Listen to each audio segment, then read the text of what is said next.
my name is Bob McGwier, and I am a scientist and an engineer, and had a long career, successful career in those. Had some odd experiences when I was young, and these odd experiences returned when I was near the end of my career, and it has highly impacted my life. So I'd like to go through a bit of my story. Okay. So when I was very young, under 1 year old, I had cerebral infection, and I had cardiac arrest 3 times, 2 of them lasting several minutes. And the doctors told my parents that I would either be a vegetable or not make it. And 2 weeks later, I had fully recovered. So shortly after that, we moved away from where I was born in Tennessee to my childhood home in Southwest Alabama, near where my grandmother and grandfather lived, and my father and my grandparents ran a furniture factory in a small town in Southwest Alabama. At 3 years old, I got up one day, walked in where my mother was, and suddenly I grabbed a book off the shelf and began to read it to her, and I had never been taught to read by anyone. This kind of weirdness continued until I was 10 years old, when it really took off. At 10 years old, I became an amateur radio operator. I built my own telescope. I built my own flyable model rockets. I memorized Gray's Anatomy from cover to cover. I became interested in everything and helped my next door neighbor build the largest fossil collection in the state of Alabama. So anyway, that went on for a while, and I left that town and went to college with my girlfriend at the time. And we went to the same college. And on a Friday afternoon one weekend, I picked her up from her dormitory and began to drive us home. And before we got home, we experienced an hour and a half of missing time and wound up in the middle of nowhere. So we made it home. Everybody worried, but we got home safe and said, sorry, we just got lost, and promptly forgot about it. But I now noticed that 2 weeks after that, I upended my trajectory. I was no longer going to be the 10-year-old who had memorized Gray's Anatomy and going to be a medical doctor. I swapped universities and changed majors to mathematics and electrical engineering. I went to a completely different school. I graduated, had a short career working at Sandia National Labs, went back to graduate school and got a doctorate. And then I wound up working for the intelligence community for 27 years as a scientist and engineer, and did all sorts of strange things for the intelligence community. But I got a lot of practical knowledge in addition to working amongst the brightest people in the country academically and inside the government. So I had a really good time. But at the end of that time, I decided it was time for a change. So I joined the faculty at Virginia Tech and became the chief scientist for the Hume Center for National Security and Technology. And this is a research center founded by Ted Hume, who was formerly Director of Science and Technology at the Central Intelligence Agency. And my partner and I from the intelligence community, we went and did academics at Virginia Tech to fulfill a mission. Goal of Ted Hume was to get more people in science and technology and engineering to go and work for the intelligence community, DOD, or its contractors, because the talent pool was shrinking, and talent is needed if you're going to have a high-tech operation in intelligence and in defense. Okay, so that went on. And we began to come into 2019, and I began to hear about UFOs inside the community. And so the stuff was been bubbling long before it came out in the New York Times with Leslie and Ralph. So I began to pay attention, listen to YouTube videos, etc. And I saw a 4-part interview of Chris Bledsoe by Richard Dolan, who wrote the UAP and the National Security State. So Richard was my favorite author since I lived in the National Security State for 3 decades. Okay. So I wrote Chris and asked him, could I come over and visit? And he took 3 weeks to respond, but he said yes. So I went over, visited with Chris. We had experiences of 40-foot orbs in the sky. flashing things in the sky and purple auras in the sky. And right before the last thing was the purple aura, and Chris was not looking up, but it disappeared. And just as it disappeared, Chris said, okay, they're gone. We can go inside. So I went off and finished visit, and I went home to a different part of the state, back to Virginia. So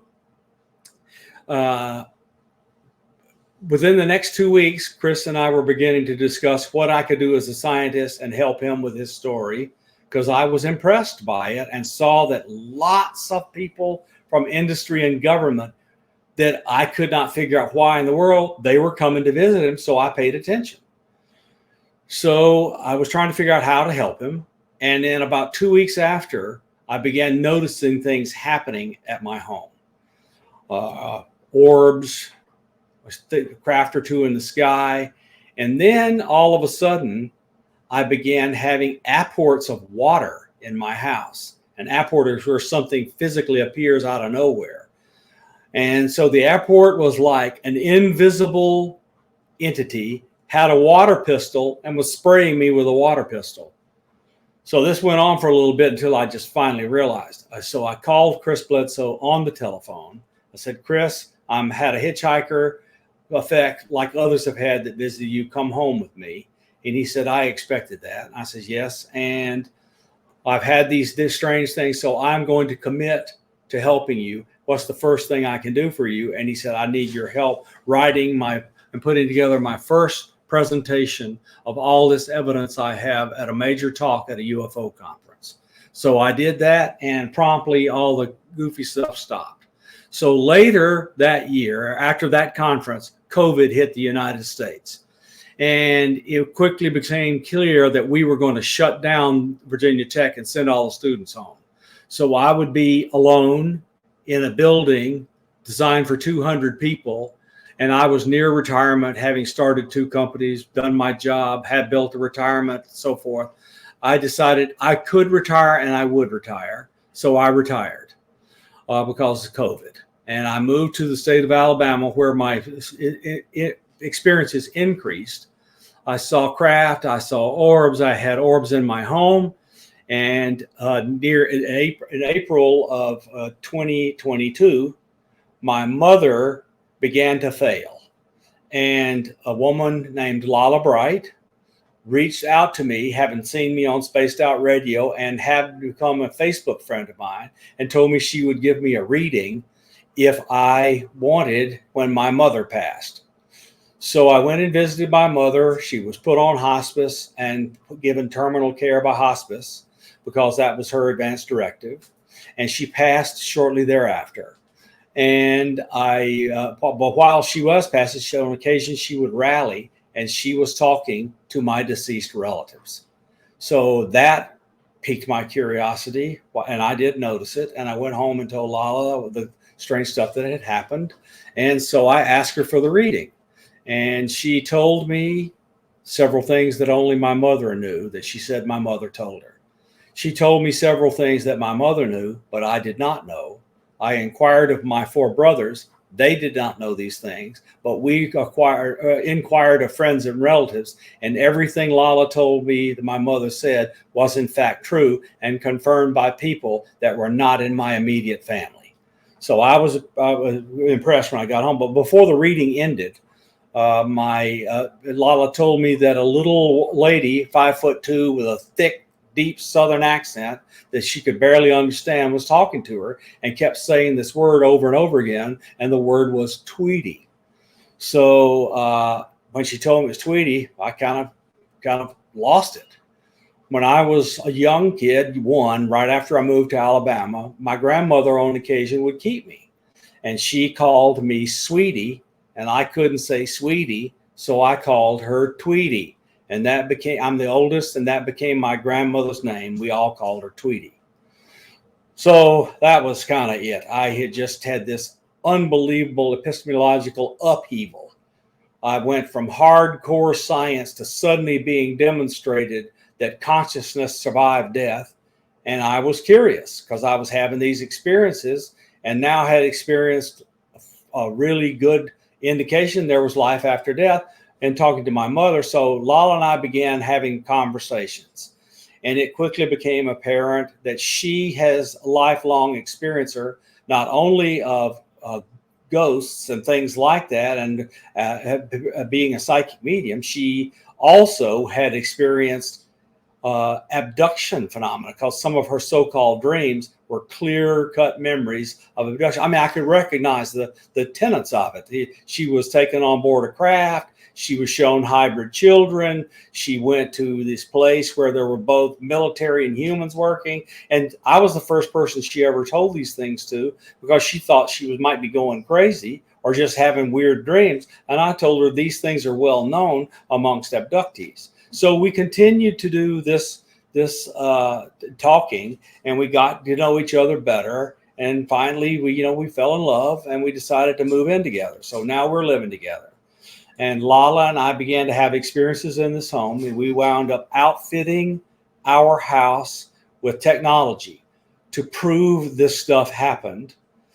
I guess we don't really need to prove it to anybody but ourselves, but we decided to provide proof in case we wanted to tell anybody. We didn't want to tell anybody we were having stuff that we couldn't show proof for.